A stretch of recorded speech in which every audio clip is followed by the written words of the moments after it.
UP में संविदा कर्मियों के लिए योगी सरकार की बड़ी घोषणाएं।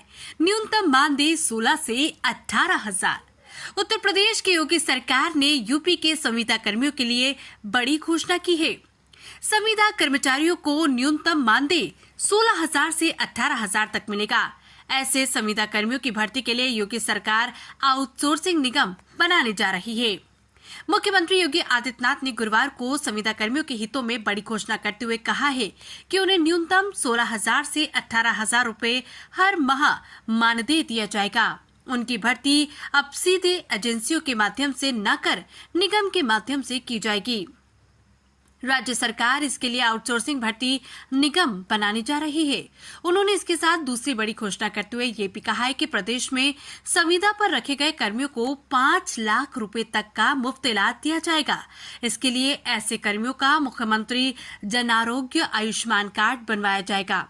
प्रदेश में मौजूदा समय 80 सरकारी विभागों में 1,91,644 संविदा और आउटसोर्सिंग पर रखे गए कर्मचारी हैं। मुख्यमंत्री ने गुरुवार को बजट पेश होने के बाद तिलक हॉल में पत्रकारों से बातचीत में कहा कि राज्य सरकार आउटसोर्सिंग निगम बनाएगी। इसमें सेवा प्रदाता कंपनियों को अपना पंजीकरण कराना होगा। विभागों में जरूरत के आधार पर निगमों से कर्मी भेजे जाएंगे और उसके एवज में एजेंसियों को जो भी कमीशन होगा उसे सरकार द्वारा दिया जाएगा। उन्होंने कहा कि वित्तीय वर्ष 2025-26 का ये बजट सनातन संस्कृति की सर्वे भवन्तु सुखिनः की अवधारणा के अनुरूप गरीब, अन्नदाता, किसान, युवा और महिला उत्थान को समर्पित है। प्रधानमंत्री नरेंद्र मोदी के विजन को साकार करते हुए वंचित को वरीयता इस बजट का केंद्रीय भाव है। प्रथम टीवी न्यूज इंडिया से रमेश सिंह कौशिक की रिपोर्ट। इस बजट में हमने 2,25,561 करोड़ 49 लाख रुपए कैपिटल एक्सपेंडिचर के लिए इसमें प्रस्तावित किया है, जिसके माध्यम से इंफ्रास्ट्रक्चर पर धनराशि जो व्यय होगी, इससे अधिक रोजगार की सृजन इसके माध्यम से होंगे और यह अर्थव्यवस्था को सुदृढ़ करता है। हमने प्रदेश के अंदर 2017-18 में जब उत्तर प्रदेश की अर्थव्यवस्था जो प्रदेश की कैसे हमने इसको बढ़ाने में सफलता प्राप्त की है, जो जीडीपी थी वह 12,89,000 करोड़ रुपए की थी, वह आज 24-25 में जो उसका अनुमान है वह 27,51,000 करोड़ रुपए होने का अनुमान वह है। और ये दिखाता है कि इसमें 3 वर्ष का कालखंड ऐसा था जब वैश्विक महामारी कोरोना जैसी त्रासदी का सामना करना पड़ा था, जो आर्थिक दृष्टि से अत्यंत पूरी दुनिया के लिए, केवल भारत के लिए नहीं या केवल यूपी के लिए नहीं बल्कि पूरी दुनिया के लिए अत्यंत कठिन समय था। और आज उसी का परिणाम है कि 2016-17 में जिस उत्तर प्रदेश की अर्थव्यवस्था देश के अंदर 6ठी-7वीं अर्थव्यवस्था मानी जाती थी, आज उत्तर प्रदेश ने जो लंबी छलांग लगाई है, परिणाम है कि उत्तर प्रदेश आज देश का दूसरी बड़ी अर्थव्यवस्था के रूप में उभरा है। उत्तर प्रदेश के अंदर इसके लिए हमें रेवेन्यू लीकेजेज को समाप्त करने पड़े थे। टेक्नोलॉजी का अधिक से अधिक उपयोग किया गया था।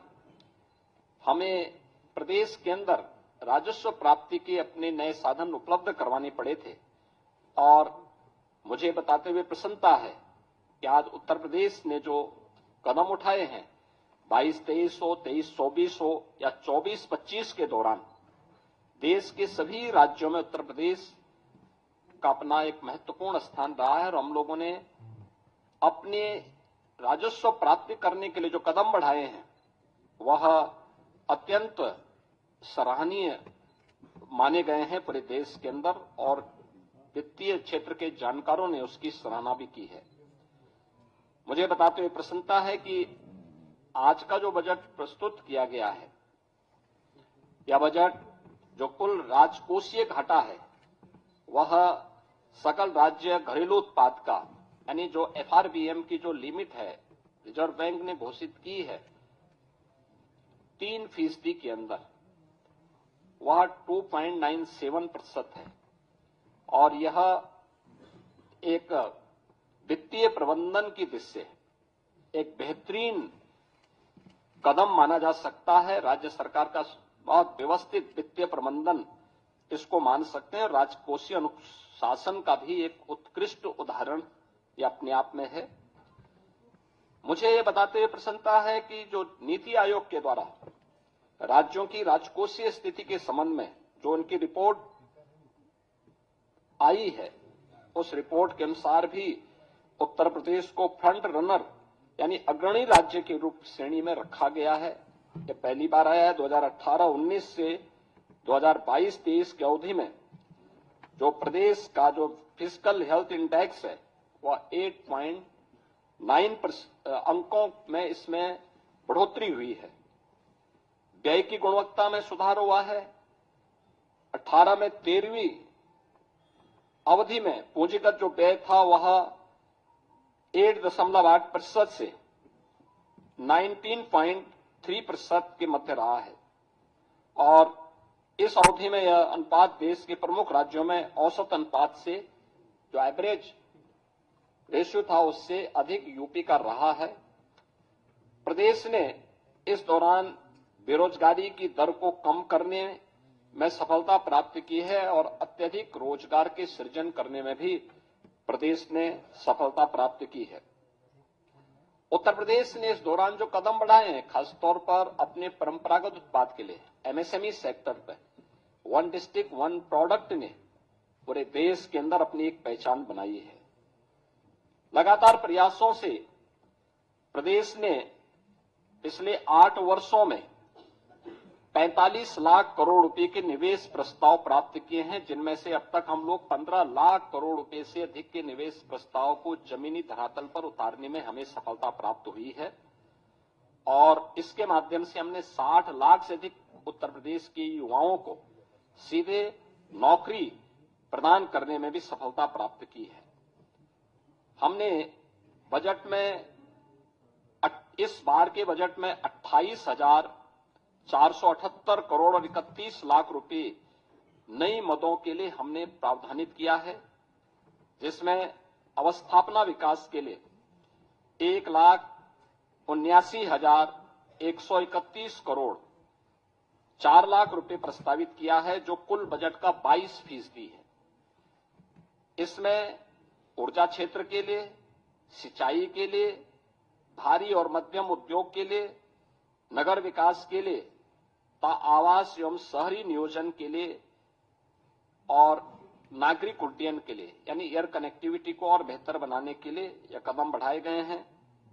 शिक्षा क्षेत्र में कुल बजट का उत्तर प्रदेश के अंदर शिक्षा के लिए 1,06,360 करोड़ रुपए का प्रावधान किया गया है, यानी जो कुल बजट का 13% है। आप देखते होंगे कि अक्सर शिक्षा के लिए 6% बजट की मांग होती है। उत्तर प्रदेश देश के उन राज्यों में जो 13% केवल शिक्षा पे खर्च कर रहा है। कृषि क्षेत्र में हम लोगों ने जो बजट के लिए प्रावधान किया, जिसमें कृषि और उसके सहायक सेक्टर हैं, जिसमें कृषि है, उद्यान है, पशुधन है, दुग्ध विकास का है, मत्स्य है, सहकारिता है, ग्राम्य विकास, पंचायती राज, नमामि गंगे और ग्रामीण जलपूर्ति का है। इसमें 89,353 करोड़ रुपए प्रस्तावित किया है, जो कुल बजट का 11% है। चिकित्सा क्षेत्र के लिए यह सेक्टर अत्यंत महत्वपूर्ण सेक्टर है। इसके लिए भी प्रदेश सरकार ने 50,550 करोड़ रुपए का प्रावधान किया है, जो कुल बजट का 6% है। इसी प्रकार से हम लोगों ने जो यूनियन बजट में जो अभी केंद्रीय बजट जो देश की संसद में अभी पारित हुआ है, इसमें प्रत्येक जनपद में कैंसर डे केयर सेंटर की घोषणा की गई है और इसके लिए उत्तर प्रदेश सरकार ने अपने प्रस्ताव को भी किया है और बजट में हमने उसके लिए आवश्यक धनराशि की व्यवस्था भी की है कि जिससे हर एक जनपद में हम एक पहले ही फेज में कैंसर रोगियों के लिए डे केयर सेंटर की स्थापना करने की दिशा में कदम बढ़ा सकें। यह हम लोगों ने इस दिशा में आगे बढ़ाया है। मुझे बताते हुए प्रसन्नता है कि इस बजट में होमगार्ड, पीआरडी जवान, ग्राम चौकीदार, शिक्षा मित्र, बेसिक शिक्षा विभाग के अनुदेशक, आशा वर्कर, आंगनबाड़ी, एएनएम और संविदा से जुड़े हुए उन सभी कार्मिकों को जितने भी स्वच्छता के कार्यक्रम के साथ जुड़े हुए कार्मिक हैं, इन सभी कार्मिकों को हम लोगों ने अनिवार्य रूप से 5 लाख रुपए के आयुष्मान भारत का कवर हर वर्ष देने की एक बड़ी योजना को भी आज के इस बजट में उसका प्रावधान किया है और इसमें 5 लाख रुपए तक की उनको निःशुल्क स्वास्थ्य की सुविधा उत्तर प्रदेश में मुख्यमंत्री जन आरोग्य योजना के माध्यम से देने की घोषणा इसमें की गई है। मुझे ये बताते हुए प्रसन्नता है कि समाज कल्याण विभाग के लिए बजट में 35,863 करोड़ रुपए की व्यवस्था की गई है, जिसमें अनुसूचित जाति, जनजाति, पिछड़ा वर्ग, दिव्यांगजन सशक्तिकरण, महिला और बाल विकास के लिए यह धनराशि उपयोग में आएगी। छात्रवृत्ति के लिए 4,720 करोड़ रुपए की व्यवस्था की गई है और निर्धन व्यक्तियों की पुत्रियों की शादी के लिए 900 करोड़ रुपए की व्यवस्था और सामाजिक पेंशन के लिए जो व्यवस्था की जाती है उसमें 13,448 करोड़ रुपए का प्रावधान इसमें किया गया है।